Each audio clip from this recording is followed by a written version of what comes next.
It began subtly, like a flickering light bulb in the dead of night. I started noticing small discrepancies in my online accounts. My meticulously curated Spotify playlists were suddenly filled with polka music. My carefully worded tweets about obscure philosophy were being replied to with pictures of cats wearing tiny hats.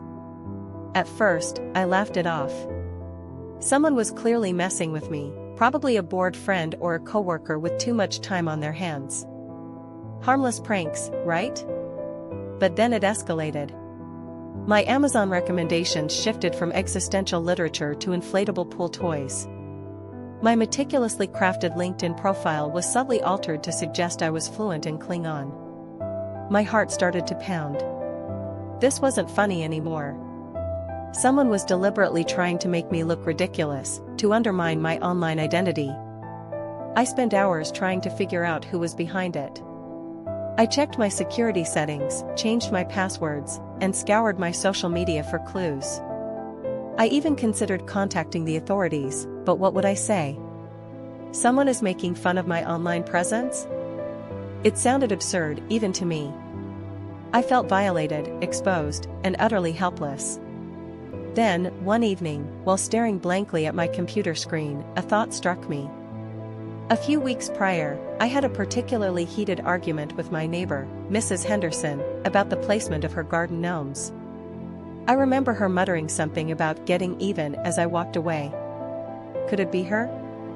Mrs. Henderson, the sweet old lady with the prize-winning roses, was waging a digital war against me? It seemed impossible, ludicrous even.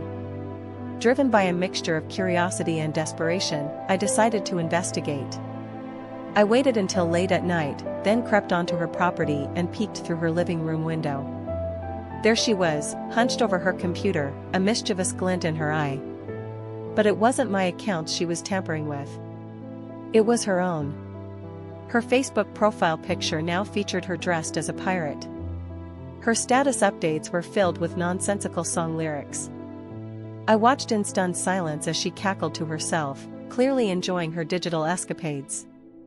And then it hit me. She wasn't targeting me at all.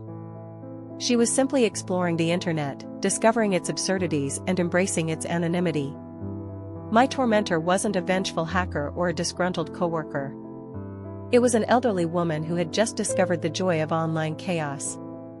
I quietly backed away, a smile creeping across my face. My revenge would be to teach her how to make a meme.